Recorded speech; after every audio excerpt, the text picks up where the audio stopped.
아웃라이어에서 저자인 말콤 글래드웰은 성공은 환경과 기회의 강력한 조합으로부터 시작된다고 말합니다. 환경과 기회는 다른 말로 운이라고 표현할 수 있습니다. 그런데 가족이나 친구가 아닌 아는 사람이 나에게 기회를 선사했다면 이것이야말로 행운이 아닐까요? 그래서 쿨하게 생존하라의 저자인 김호 작가는 운을 높이는 가장 과학적이면서도 강력한 방법은 이해관계가 없는 사람들, 즉 약한 연대에 있는 사람들을 평소에 기회가 있을 때마다 돕는 것이라고 말합니다. 여기서 약한 연대란 사회적인 사회학자인 마크 그로너베트가 쓴 논문 약한 연대의 강력한 힘에서 말한 1년에 한 번을 촉구하거나 한 주에 2번 미만 만나는 경우로 친구가 아닌 그냥 아는 사람 정도입니다. 떠올리면 누군지 어렵지 않게 기억나는 사람입니다. 그런데 저는 여기에 아는 사람뿐만 아니라 모르는 사람까지 확대할 필요가 있다고 생각합니다. 아는 사람과 모르는 사람 모두에게 도움을 매개로 관계를 형성하고 유지합니다. 하지만 이렇게 아는 사람을 무작정 돕는다고 행운이 찾아오지는 않습니다. 자칫 이용당하거나 배신 등으로 고통받을 수 있습니다. 그럼 어떻게 약한 연대에 있는 사람들을 도우는 것이 좋을까요? 그리고 모르는 사람에게는 어떻게 해야 할까요? 아는 사람에게 도움을 준다는 의미는 큰 것을 의미하지 않습니다. 쿨하게 생존하라 해서 김호 작가가 말하듯 밥 사고 술 사는 것보다 따뜻한 말 한마디, 고민을 들어주는 것이 더 큰 힘을 발휘합니다. 안부전화나 메일도 좋고 자신이 가지고 있는 정보를 주는 것도 좋습니다. 단 반드시 진정성이 있어야 합니다. 좋은 마음으로 자발적으로 할 수 있어야 효과가 있습니다.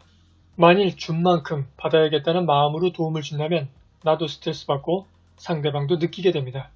결국 관계가 망가지게 됩니다. 김호 작가가 책에서 밝히듯 진정성 있게 대할 수 있는 방법으로 2가지를 제시합니다. 첫 번째는 설득의 심리학의 저자인 로버트 치알드니가 제시한 방법입니다. 그는 사람을 만나서 상대방에게 대해 내가 좋아할 수 있는 점이 무엇인지를 생각하면 좀 더 진정성 있게 다가갈 수 있다고 말합니다. 2번째 방법은 파는 것이 인간이다의 저자 다니엘 핑크가 말한 상대방을 할머니라고 상상하는 방법입니다. 상대방이 내 할머니라고 생각하면 마음이나 행동이 달라질 수밖에 없지 않을까요? 그러나 아는 사람을 돕는 것에는 일정한 선이 필요합니다. 나의 도움을 이용하거나 무시한다면 더는 도움을 줄 필요가 없습니다. 나에게 육체적이나 정신적으로 피해까지 준다면 즉시 반격하는 것이 좋습니다. 애덤 그란트가 기브 앤 테이크에서 말하듯 무작정 주는 기버처럼 마음고생만 하는 호구가 될 필요는 없습니다. 도움도 규칙과 한계를 정해야 합니다. 쿨하게 생존하라의 김호 작가는 여기까지 이야기했지만 저는 모르는 사람에게도 도움을 주는 것도 필요하다고 생각합니다. 방법은 온라인을 통해 도움되는 좋은 콘텐츠나 또는 무슨 일을 하고 있는지를 알리는 것입니다. 오프라인으로 출판이나 홍보하는 것도 좋은 방법입니다. 나는 잘 모르지만 SNS나 홍보를 통해 나를 알게 된 사람이 때론 큰 기회를 주기도 합니다. 블로그나 무료 전자책을 통해 콘텐츠를 냈다가 출판사에서 연락이 와 작가로 데뷔하거나 기업 등에서 섭외나 협업 문의가 오기도 합니다. 무엇보다 제가 중요하게 생각하는 기회는 자신이 타깃으로 생각하지 않았던 사람이나 기업에서 연락이 오기도 한다는 것입니다.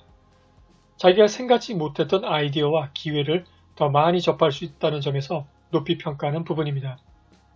이런 이유에서 모르는 사람에 대한 도움은 자신의 경력과 비즈니스 창출에 도움이 됩니다. 주의할 점은 간혹 컨설팅을 부탁한다며 무리하게 공짜 정보를 요청하거나 돈 벌 수 있는 기회라며 현혹하는 사람을 조심해야 합니다. 작가 데뷔나 좋은 사업 기회라는 말에 흥분해 덥석 계약했다가 낭패를 겪는 경우가 있습니다. 좋은 기회더라도 반드시 검증하고 심사숙고한 다음 결정해야 합니다. 아는 사람이나 모르는 사람에게 도움을 줌으로써 나의 운을 높일 수 있습니다. 그러나 부담 없이 뿌린 씨앗에서 얻은 행운이라고 가볍게 대해서는 안 됩니다. 그만큼 가치 있고 동시에 위험이 도사릴 수 있습니다.